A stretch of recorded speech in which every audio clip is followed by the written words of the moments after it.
One of the biggest concerns group piano teachers have is how to add a new student, a beginner student, how to incorporate them into a multi-level class. And so I want to be very clear. This is something that can be done, but it requires a mindset shift. Yes, it's so common for us as piano teachers to think that we need to have a certain amount of information given to these beginning pianists before they can participate in group piano. But they do not need this separate instruction prior to joining a group. And what they need is to be able to participate in that group lesson successfully from very first day. So instead of isolating these beginners, if we can include them and bring them into the music making experience a lot earlier, they are going to learn faster. They're going to have more enthusiasm, and it's just going to be a better situation for them all the way around. Also, I think isolation really means those of you that want to make special videos for your beginning students so that they can catch up, that is not necessary. Or once they've started and you feel like, oh, they're not doing exactly what you think they should be doing, and then you want to offer a different separate private lesson for them, right? That is not needed.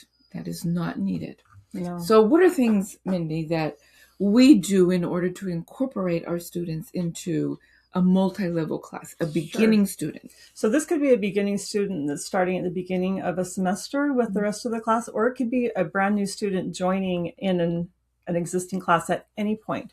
This works for any beginning student. The first thing you need to do is label the piano with the note names that they need to play for the song. Most of our prep piano songs have 2 or 3 notes that they're playing, commonly the tonic and the dominant, and then sometimes the subdominant. But if you can label those keys clearly for them, that is going to eliminate a lot of the confusion, because you've got a little sticker or a little tab on each of those pages, each of those notes. Right, on the notes. And they know which notes they need to play. Right. So, for example, if they're playing a piece, the whole group is playing a piece in C major, then you're going to label C, D, E, F, G. Or if you don't use all 5 of those keys, then just label the ones they need and put their hand on the piano and tell them you're going to play with this finger, this key, when it says it here.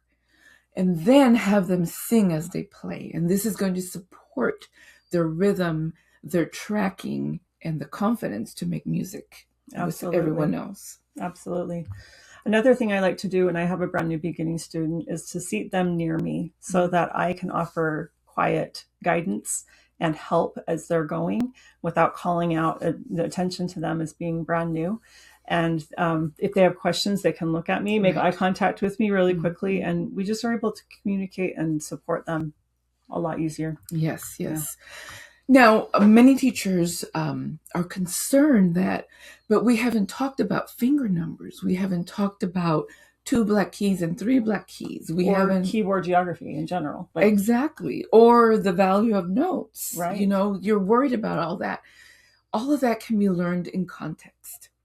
And as the semester goes on, beginners will continue to develop these skills naturally. It's not that we're not going to tell them about it, but they don't need to know all of that in order to participate in that very first lesson. Right.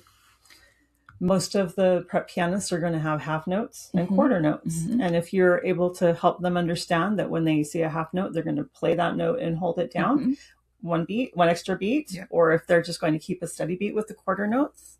And if they're singing, this is automatically they're going to be able to do it. And I mean singing the letter names. Yeah. C, hold, G, hold. Right. Yeah. Exactly. And then the rhythm becomes accurate because they're singing. But most importantly, they're making music with others from day one. Yeah. So we don't need to make a big deal about getting beginners up to speed or getting them onboarded. Just have them come in. It takes 1 minute for you to help them with the information that they need for that class. And then they're able to participate. They leave your class smiling. They're excited to come again. And then next week, you're going to teach them the 1 or 2 new skills that they need for that song. And it's not going to take very long before their confidence is just soaring and they need you less. Right. That's very important, that they need the teacher less. Yeah. That is when you see them mature and begin to understand how music works, and how they belong into this group piano. And I promise you, their skills are going to improve. There are separate times where we're going to work on note reading, but the time that you are sitting at the piano and playing in an ensemble, just work on that. Don't worry about the note reading and the note values, as in what's the value. All of them. Right. Yeah. All of them. Learn all of them before you can start playing. Exactly. Yeah. What you need for that piece. And that is just going to make it so much more of a music class. We're making music together. And they'll come back. And that's the point of Piano Pyramid, is to be able to make music together at every single class. And for beginning piano students, that's a real plus. Like, it makes them feel really accomplished without having to have years of experience under their belt. And that's what changes everything. It changes everything. And don't be scared to do it, teachers. No. Yes. It's life-changing. It is. Yeah, it's great. Less stress for you. It's like, how am I and gonna them. help? Yeah. And them. Yeah. They're going to be able to make music. That's what we want. Yep. Give it a try. And then let us know how it went for you. Yeah.